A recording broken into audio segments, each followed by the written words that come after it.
Moving on now to repairing some of the structural damage. In this case, one of the corner braces is missing. There should be a piece like this. So I cut a new one out of some square stock, and I cleaned out the old glue residue. That's a really important step. I scraped most of it out, and then I used some very coarse sandpaper to sand it off. Now I'm going to apply some glue to both the cabinet and this wood block. I'll put it in place, and I also want to make sure I get some glue into this joint here because it's opened up a little bit. So I'll be sure to use a glue brush and jam some in there. Here's a brush I'm using. It's a stiff bristled brush. It's good for jamming glue up into tight seams. And then I'll clamp it on. It's going to have to go at an angle, so it'll go something like this. And I'll have to put some padding on the edge of this so I don't damage it. Alright, I've got my wood block in place.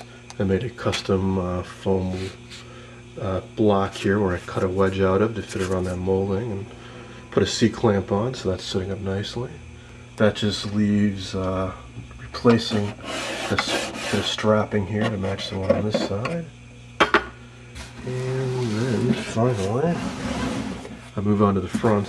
I was able to get that Sparton escutcheon off the front, so now I can use some more Howard's Restore finish and get all the blemishes out of the front. That block's set up nicely. Now I'm moving on to replacing the missing strut over here. I used a couple pieces of square stock to replicate this missing rectangular piece. Glued it in and used a couple C-clamps with plenty of padding on the finished side there. And the other piece turns out was a little bit loose, so I took a brush and worked in some glue around all the edges. And I'm waiting for that to dry now.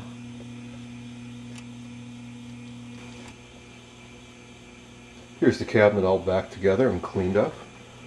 I clamped and glued any old joints that were loose. The new supports have glued up nicely, so it's nice and strong.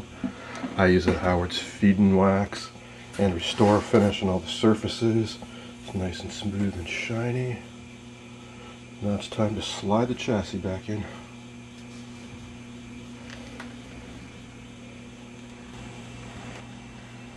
And here's the cabinet with the speaker back in.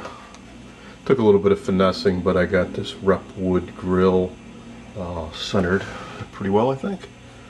Rep wood, that's R-E-P-W-O-O-D, is a material made of sawdust and I think wood glue.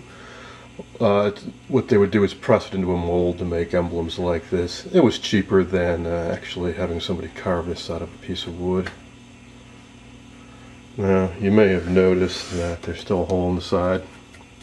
I know I said I was going to try plugging it up, but this finish is in such nice shape I'm not going to be refinishing this cabinet. But if I don't refinish it and I try to plug that up, it's going to be virtually impossible to blend it in and not have it really stand out. Also, even though I spend a lot of time on that power switch, every once in a great while when you rotate the volume control, it slips past the switch and it doesn't flip the toggle switch over to turn the radio on. When that happens, the only way to fix it is to get behind the radio and slide the chassis out, reach your hand underneath and flip the switch over. I suspect that happened one too many times for the previous owner, and that's why they did this. So I'm going to go ahead and just leave the switch over there. Maybe someday I'll change my mind. Maybe I'll sell this stuff to someone else, or somebody will inherit it from me. They'll attempt to plug that hole, but I'm just going to leave it for now. Next up, I'll slide the chassis back in, and I really hope it still works. I haven't fired it up in a few weeks.